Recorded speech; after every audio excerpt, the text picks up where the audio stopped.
அதில் வந்து பார்த்தீங்கன்னா இப்போ வந்து மீடியா, சோசியல் மீடியா தான் இன்னைக்கு உலகத்தை இன்னைக்கு ஆட்சி படைச்சிருக்கு.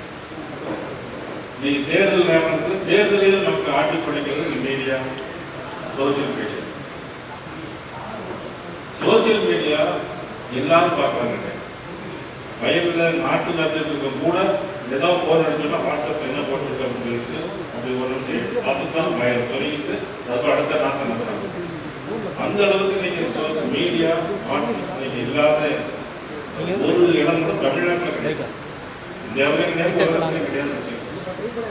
எப்பேற்பட்ட மீடியா நம்ம எப்படி ஹேண்டில் பண்றோம்? ஏன்னா ஒரு வார்த்தை லேச தவறி வந்துச்சுன்னா அது வியாபாரம் போயிடும். அதுக்கு நானே உதாரணம். சமயத்தில் கேட்கும்போது ஒரு வார்த்தைகளை கோபமாக கேட்கும்போது, சில வார்த்தைகளை சொல்லும்போது, சில வார்த்தைகளை எழுதும் போது அது நிறைய மாறுபாடுகள், வேறுபாடுகள் நிறைய இருக்கு. ஏன்னா பழைய காலத்துல வந்து அதெல்லாம் வந்து யாரும் பேச எடுத்துனாங்க.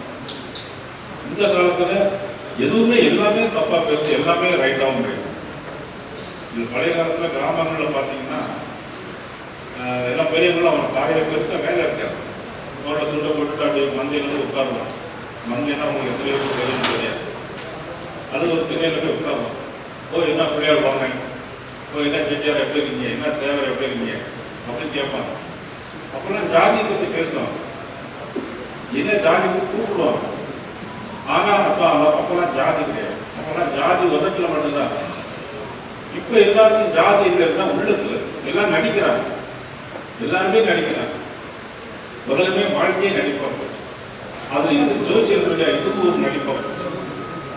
ஃபீல்டில் நிறைய பேர் இருக்க மாட்டாங்க. ஆனால் மீடியாவில் நிறைய பேர் இருப்பாங்க. சோசியல் இதில் வந்து நிறைய பேர். ஆனால் ஃபீல்டு தெரியாத இதெல்லாம் நான் எப்படி ஹேண்டில் பண்ணணும் அப்படிங்கிறது